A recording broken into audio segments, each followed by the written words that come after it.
Chers téléspectateurs et téléspectatrices, recevez nos salutations dans le Seigneur. Notre sermon d'aujourd'hui s'intitule « La syntaxe de la puissance de la foi ». Nous tirons notre prêche de l'évangile de Marc, au chapitre 11, le verset 24. Le Seigneur Jésus-Christ dit les paroles suivantes. « C'est pourquoi je vous dis, tout ce que vous demanderez en priant, croyez que vous l'avez reçu et vous le verrez s'accomplir. » Marc 11, 24. Pour une meilleure compréhension des paroles de notre Seigneur, remettons-les dans leur contexte littéraire et essayons de saisir ce qu'elles veulent vraiment dire. Le Seigneur Jésus-Christ prononce les paroles que nous avions lues dans son échange avec ses disciples concernant le figuier qu'il avait maudit au sortir de la ville de Béthanie. Pendant son dernier séjour dans la ville de Jérusalem, Jésus faisait le va-et-vient plutôt entre Jérusalem et le petit village de Béthanie où il logeait. Béthanie était un petit village de la banlieue de Jérusalem. Pendant les périodes de fêtes religieuses, plusieurs de ceux qui venaient à Jérusalem et ne pouvaient y trouver le logement passaient la nuit dans le village environnant.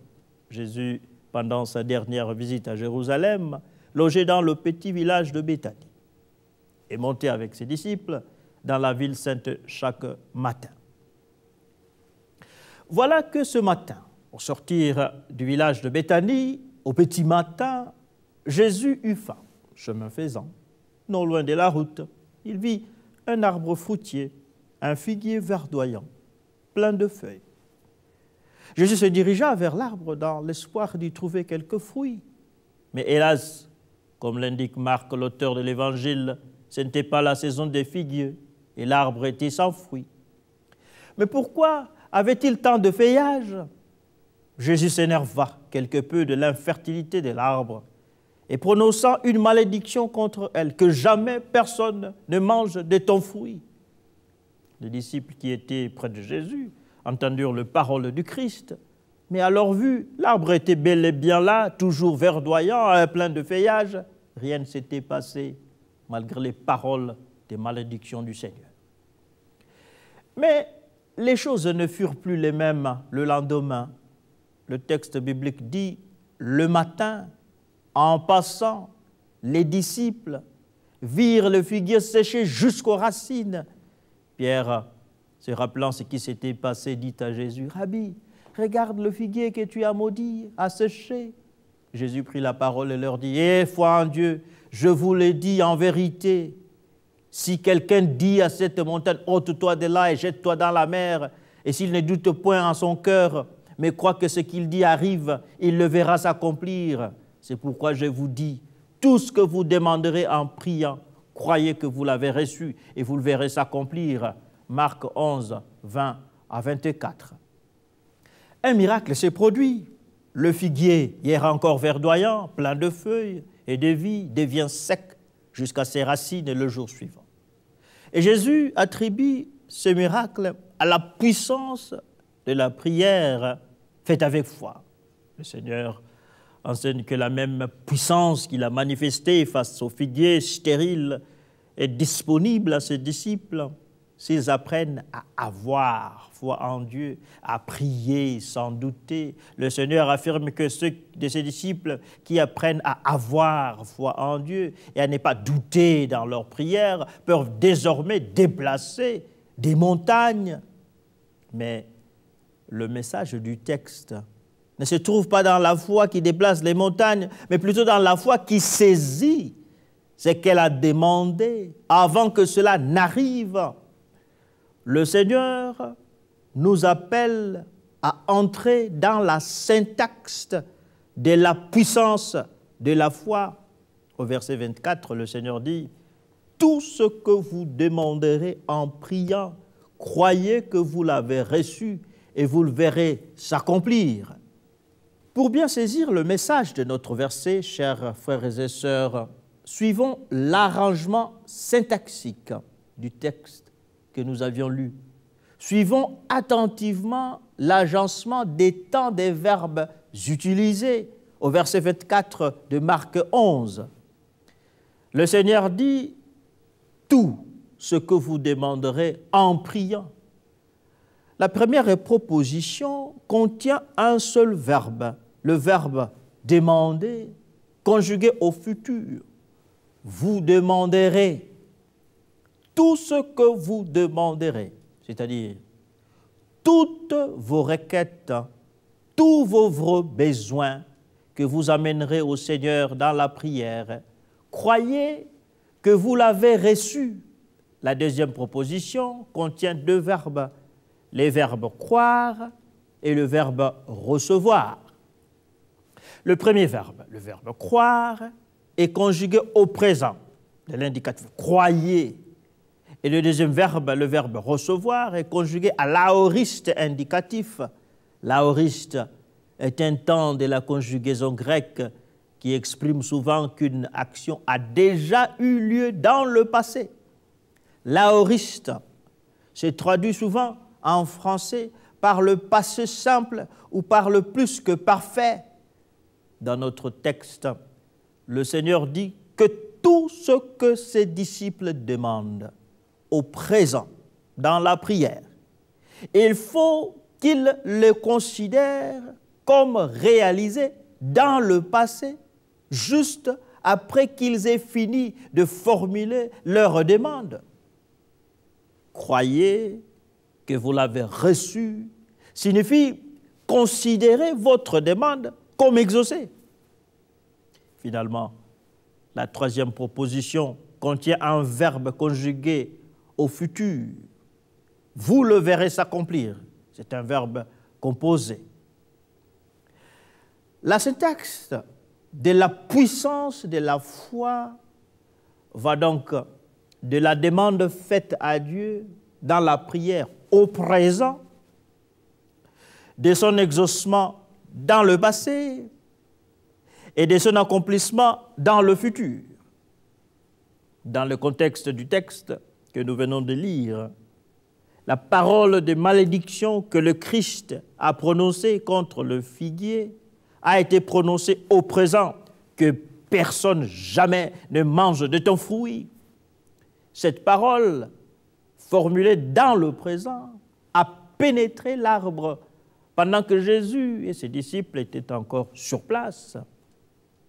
Dès qu'elle était sortie de la bouche du Seigneur, sa parole a été réalisée. Le figuier était déjà mort, mais sa mort interne ne pouvait être perçue par des disciples dans l'immédiat. Il fallait une période de 24 heures pour que les disciples réalisent les effets de la mort immédiate du figuier provoquée par la parole puissante du Christ. Ainsi, la parole puissante du Christ, prononcée dans le présent, dès qu'elle était sortie de sa bouche, s'est transformée en une réalité passée, accomplie, réalisée, qui s'est matérialisée dans le futur. Nous allons continuer après la pause.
Que nous enseigne donc Marc 11, 24.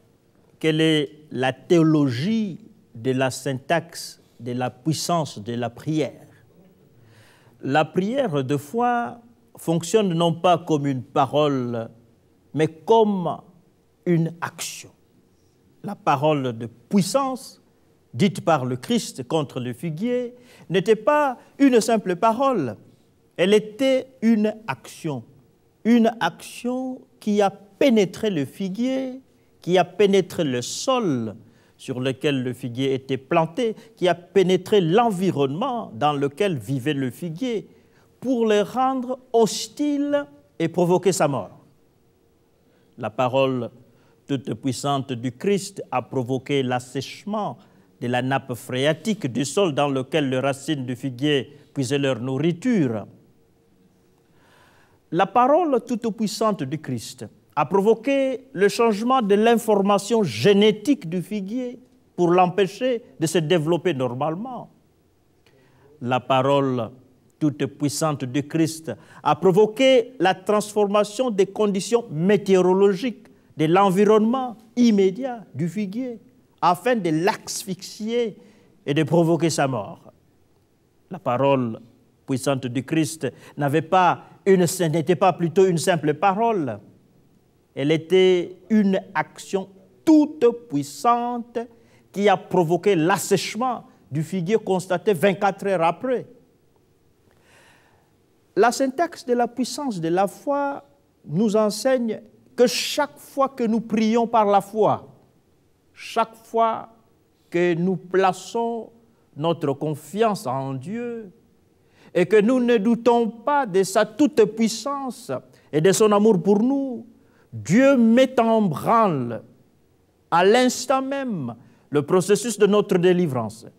Si nous prions pour un malade, par exemple, quand nous prononçons la parole de puissance par la foi, nous devons savoir qu'à l'instant même, la puissance de Dieu pénètre le corps de la personne malade et commence le processus de sa guérison. La parole de la puissance de la foi pénètre le corps du malade plutôt, entre dans son sang, dans son système immunitaire et commence le travail lent mais sûr de la destruction des germes, des microbes, des virus qui attaquent le corps. Avec ou sans la présence de médicaments, la parole de foi pénètre l'organisme de la personne malade et restaure sa santé en 1 heure, en 1 jour, en 1 semaine, en 1 mois, en 1 année. Chers frères et sœurs, la syntaxe de la puissance de la foi nous enseigne que si nous croyons en Dieu, si nous ne doutons pas de sa puissance et de son amour pour nous, si nous vivons en paix avec notre prochain et dans l'obéissance de la volonté de Dieu, tout ce que nous lui demandons se transforme en action de sa puissance pour notre délivrance. Chers frères et sœurs en Christ, n'attendons pas l'exaucement de nos prières dans le futur, non. Nos prières ont déjà été exaucées dans le passé. Attendons au contraire, avec patience et sans anxiété, leur réalisation dans le futur. Comme le Seigneur nous dit, tout ce que vous demanderez en priant, croyez que vous l'avez reçu et vous le verrez s'accomplir. Mais, chers bien-aimés, il y a une question très importante que nous devons nous poser et à laquelle nous avons la responsabilité d'apporter une réponse à la lumière de la parole de Dieu. Oui, le Seigneur Jésus-Christ nous encourage à demander tout ce que nous voulons dans la prière avec foi.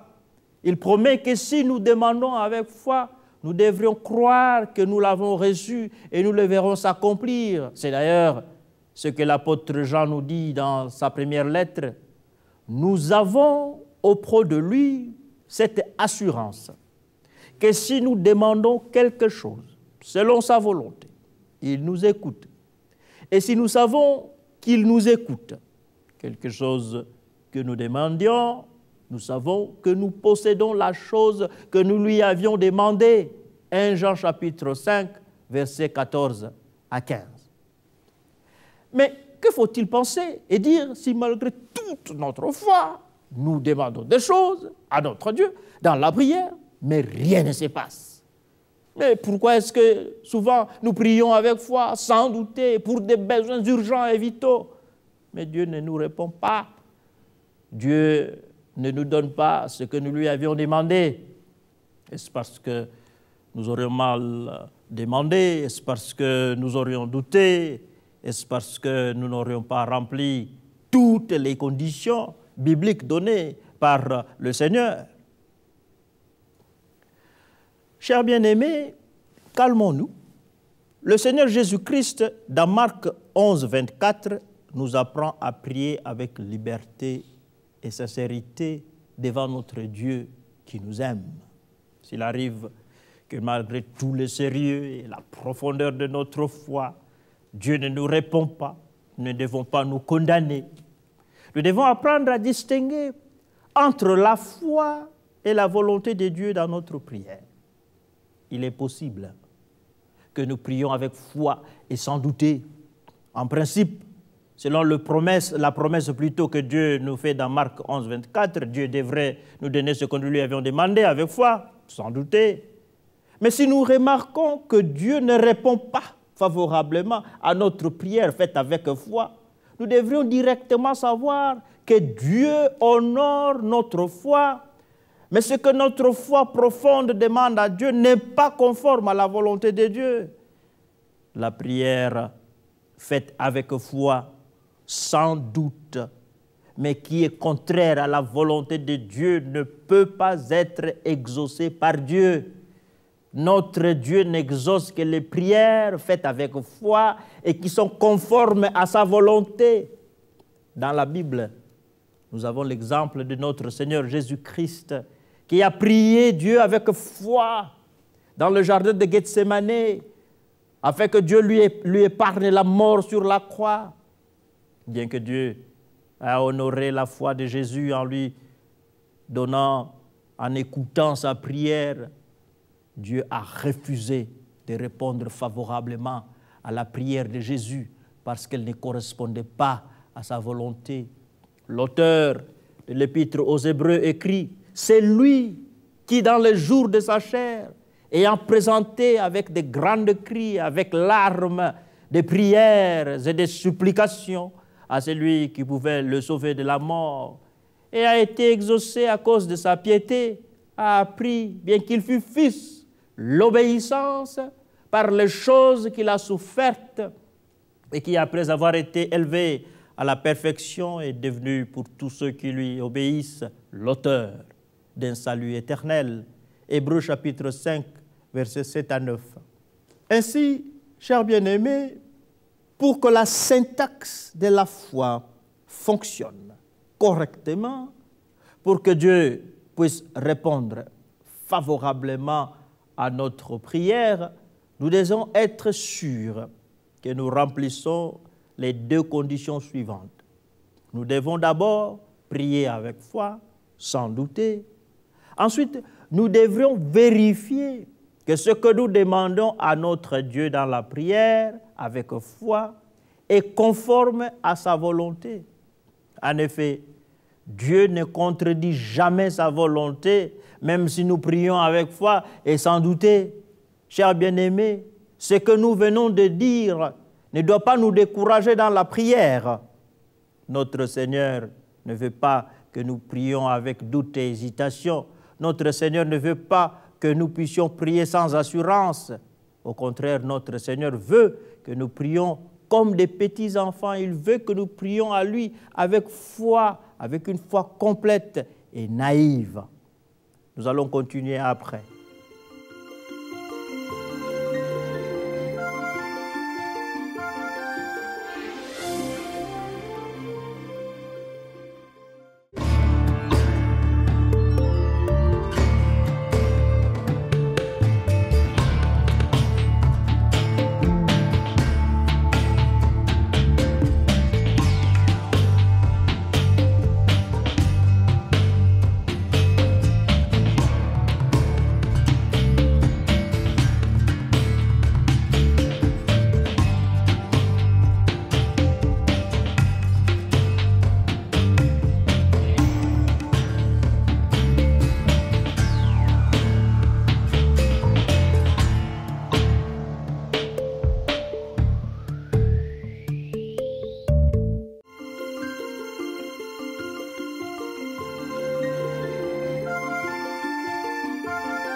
Comme nous avions dit avant la pause, pour que la syntaxe de la foi fonctionne correctement, pour que Dieu puisse répondre favorablement à notre prière, nous devons être sûrs que nous remplissons les deux conditions suivantes. Nous avions dit, d'abord, nous devons prier avec foi, sans douter.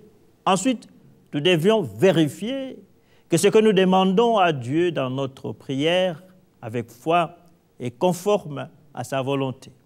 En effet, Dieu ne contredit jamais sa volonté, même si nous prions avec foi et sans douter. Chers bien-aimés, ce que nous venons de dire ne doit pas nous décourager dans la prière. Notre Seigneur ne veut pas que nous prions avec doute et hésitation. Notre Seigneur ne veut pas non plus que nous prions sans assurance. Au contraire, notre Seigneur veut que nous prions comme des petits enfants. Il veut que nous prions à lui avec une foi complète et totalement naïve. Notre Dieu veut que nous lui fassions totalement confiance, comme un enfant fait confiance en son Père avec naïveté. Chers bien-aimés, dans le domaine de la prière, la naïveté spirituelle n'est pas naïve. Elle est au contraire une attitude, une posture de foi, une innocence positive qui s'appuie sur la bonté et la compassion de Dieu qui nous aime et nous porte quand bien même nous nous trompons. La syntaxe de la foi est un exercice spirituel qui nous enseigne à prier avec foi, conviction et confiance, laissant à Dieu la liberté de nous donner ou de ne pas nous donner ce que nous lui avions demandé. L'accent de la syntaxe de foi ne se trouve pas en nous qui prions, ni dans la réception des choses que nous aurions demandées à Dieu. L'accent de la syntaxe de la foi se trouve dans la décision volontaire de placer notre confiance dans la sagesse et la bonté de Dieu qui nous donne ce qui est bien pour nous, même si dans le présent, nous sommes souvent incapables de saisir ce qui est bien pour nous. Finalement, prier avec foi et sans douter, c'est prier avec liberté, la liberté de laisser Dieu libre de faire ce qu'il veut avec notre prière. Notre objectif dans la prière, dans la syntaxe de la foi, c'est de prier avec honnêteté, avec diligence, avec foi, avec naïveté, afin que notre Dieu fasse de notre prière ce qui lui semblerait bon. Que le Seigneur nous aide à prier avec foi, que nous puissions entrer dans la syntaxe de la foi, sans nous emprisonner dans une logique qui ferait de Dieu notre serviteur. Chers bien-aimés, je voudrais ici que tous nous puissions nous reposer en Dieu. Comme on dit, relax, calmez-vous, restez calme. Cessons de nous agiter dans la prière. Ne prions plus avec tremblement, avec une sorte de malaise religieuse ou encore religieux. Il faut plutôt que nous puissions nous asseoir, nous calmer. Notre Dieu sait ce qui est bien pour nous. Quand nous prions à Dieu, quand nous venons avec foi, quand nous enlevons le doute, quand nous prions et nous parlons, nous devons le faire avec, comme j'ai dit, une naïveté honnête. Nous sommes des enfants. Notre Dieu nous aime. Il nous appelle à la foi. Mais la foi n'encercle pas Dieu. La foi ne fait pas de Dieu notre prisonnier. La foi n'enferme pas Dieu dans la logique humaine. La foi sincère, honnête, est une foi naïve. C'est une foi qui fait confiance en Dieu, quand bien même il est de la volonté de Dieu parfois de ne pas nous donner ce que nous demandons. Le Seigneur Jésus-Christ, dans le jardin de Gethsémane, comme je l'ai dit, a demandé que Dieu l'épargne de la mort sur la croix. Mais rapidement, il s'était ressaisi. Non pas ma volonté, mais que ta volonté soit faite. Il avait prié le Seigneur Jésus-Christ. Alors, nous devons comprendre, quand Jésus a prononcé cette prière, que s'il était possible que cette coupe soit éloignée de lui, Jésus avait prononcé cette prière avec foi, avec une confiance totale en Dieu. Et Jésus n'avait pas douté.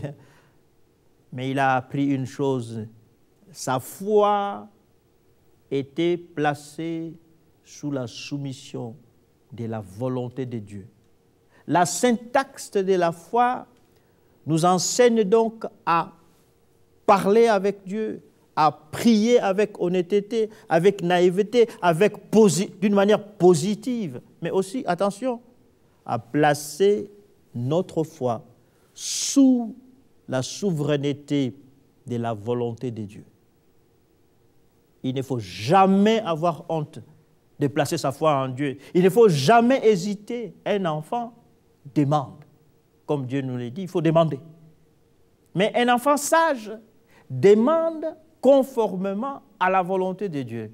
Vous savez, dans les évangiles, à part la prière de Jésus dans le jardin de Gethsémane qui n'a pas été honorée, ou encore plutôt qui n'a pas reçu une réponse positive de Dieu, toutes les autres prières de Jésus dans le Nouveau Testament ont été exaucées simplement parce que Jésus a prié d'une manière conforme à la volonté de Dieu.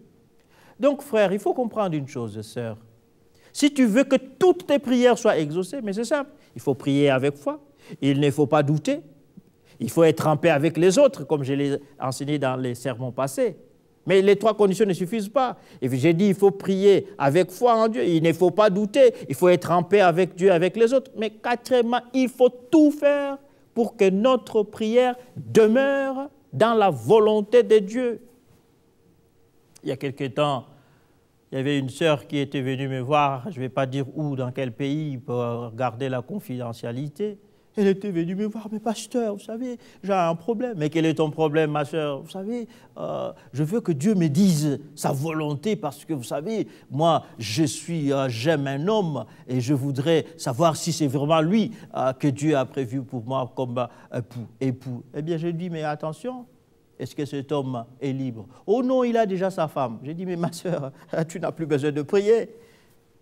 Ta prière ne sera jamais exaucée parce qu'elle est contraire à la volonté de Dieu. Dieu ne te donnera jamais le mari d'un autre.